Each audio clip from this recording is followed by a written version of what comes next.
নমস্কার, স্বাদের আনন্দে আপনাদের সবাইকে স্বাগত। আজ আমি আপনাদের সাথে শেয়ার করব খুবই জনপ্রিয় এবং সুস্বাদু সাধারণ একটা রেসিপি, নিরামিষ আলুর দম।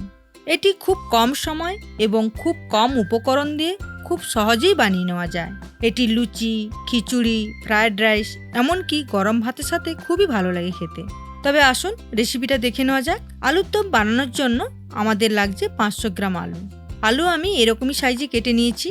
তবে আলুর দম বানানোর ক্ষেত্রে চেষ্টা করবেন চন্দ্রমুখী আলু ব্যবহার করা। আলু ভাজতে কম টাইম লাগে আর খেতেও খুব ভালো লাগে। এরপর আমাদের সর্বপ্রথমে মশলার ঘোলটা বানিয়ে নিতে হবে। একটা পাত্রে নিয়ে নিন 1 চা চামচ আদা বাটা, 1 চা চামচ হলুদ গুঁড়ো, 1 চা চামচ লঙ্কার গুঁড়ো, 1 চা চামচ জিরার গুঁড়ো, 1 চা চামচ ধনিয়ার গুঁড়ো আর কালারের জন্য দিয়ে দিন 1.5 চা চামচ কাশ্মীরি লঙ্কার গুঁড়ো। এবার অল্প জল দিয়ে ভালো করে মিশিয়ে নিন। এরপর আমাদের আলু ভেজে নিতে হবে। কড়াইতে দিয়ে দিন 50 ml সর্ষের তেল। তেলটা ভালো করে গরম করে দিয়ে দিন কেটে রাখা আলু আর দিয়ে দিন পরিমাণ মতো নুন। আঁচটা কিন্তু মিডিয়ামে রেখেই আলুটা ভাজতে হবে। আলু 50% ভাজা হয়ে গেলে দিয়ে দিন 1/2 চা চামচ হলুদ গুঁড়ো। একদম প্রথমে হলুদ গুঁড়ো দেবেন না, তাহলে হলুদ পুড়ে যাবে, তাতে তরকারি কালার খারাপ হয়ে যেতে পারে। মিডিয়াম আছে আলু 90% ভেজে নিতে হবে। আলু আমাদের 90% ভাজা হয়ে গেছে।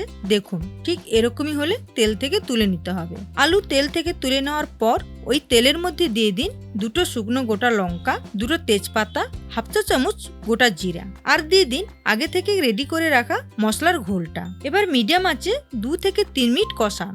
2 থেকে 3 মিনিট কষিয়ে নেওয়ার পর দিয়ে দিতে হবে একটা মিডিয়াম সাইজের টমেটো বাটা। টমেটোটার কাঁচা গন্ধ চলে যাওয়া পর্যন্ত আরও 2 থেকে 3 মিনিট কষান। টমেটোর কাঁচা গন্ধ চলে গেলে দিয়ে দিতে হবে 50 গ্রাম কাজু বাদাম বাটা আর দিয়ে দিন 1 টেবিল চামচ পোস্ত বাটা। এবার ভালো করে মিশিয়ে দিয়ে দিতে হবে পরিমাণ মতো নুন আর ব্যালেন্সের জন্য জাস্ট অল্প একটু চিনি।